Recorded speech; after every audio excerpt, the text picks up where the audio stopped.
good comments.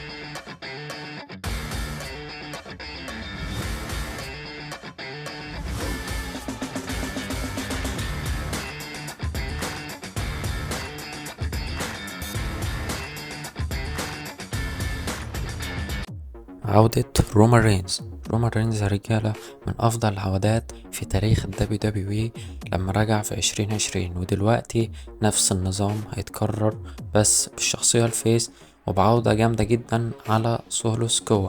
أتوقع في البداية رومان يرجع لسولو عادي، يعني ما شافش حاجة ويقول له اعترف بيا، فسولو يرفض ويهجم عليه هو والبلود لاين الجديد.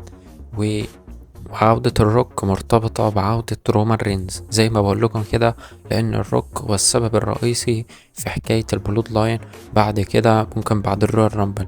فأنا أتوقع إن الروك يرجع ويكون سولو سكوا اتغدر بيه من البلود لاين الجديد، تونجا لو وتاما تونجا وجيكوب فاتو، ويرجع لرومان رينز، فالروك يكون ضد رومان رينز في راس المنيا 41. فقبل كده ممكن الروك يرجع على الرويال رامبل او سرفايفر سيريوس ويلاعب كودي رودز، وبعدها في راس المنيا 41 تكون مباراة الأحلام رومان والروك. اشترك في القناة.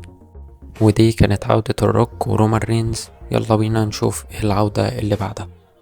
العودة المقترحة بعد عودة رومان رينز والروك وهي عودة جيف هاردي. زي ما بقول لكم كده، جيف هاردي هيرجع وبوبي لاشلي برضو هيرجع، من العودات المحتملة قريب جدا.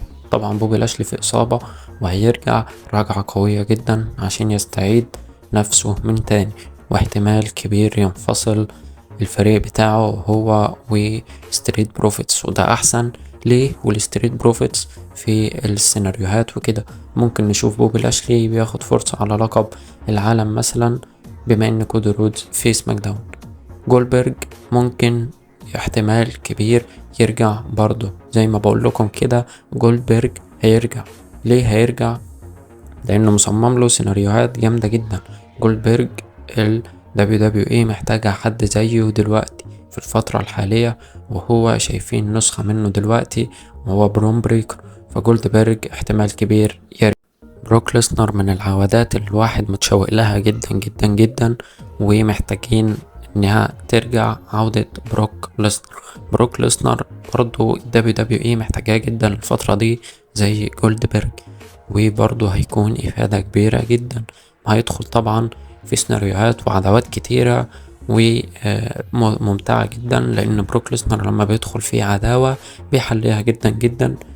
وبروك الاحتمال ليه إن هو يرجع ممكن قبل سيرفايفر سيريوس أو في الرويال رامبل. يعني كده عندنا عداوات كتير أو عودات كتير بعد سمر سلام وقبل سمر سلام. قبل سمر سلام رومان رينز، بعد سمر سلام هيرجع بروك ليسنر. دول العودتين اللي الناس متشوقة لهم. طب بروك هيرجع على مين؟ ايوه بالظبط، بروك هيرجع على جونتر، لان جونتر هيلاعب الفايز من ماتش سيس رولينز وداميان بريست في الماني ان ذا بانك على الورلد هيفي ويت شامبيون. لو ما اتفرجتش على ماتش الماني ان ذا بانك او توقعاتي ليها، هسيب لك لينك الفيديو تحت في الوصف. طبعا بروك ليسنر هيرجع على بلود لاين برضه. البلود لاين ممكن يكون صاحب لرومان رينز عشان اللي حصل في بول هيمن، ده مجرد توقع مش اكيد، وممكن يكون مع رومان رينز. اخر التوقعات معانا وهي عودة دين امبروز او جون موكسلي.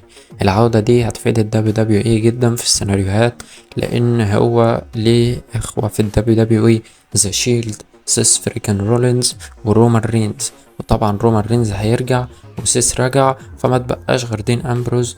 وماتش الاحلام في ريسل مانيا ممكن يكون ثلاثي بين دين امبروز، رومان رينز وسيس رولينز، في حالة ان رومان رينز مثلا ممكن يلعب الروك في الرويال رامبل او في اليمينيشن تشامبر او في سرفايفر سيريوس بلود لاين سيفل وور. فدلوقتي عودة دين امبروز مفيدة جدا جدا جدا.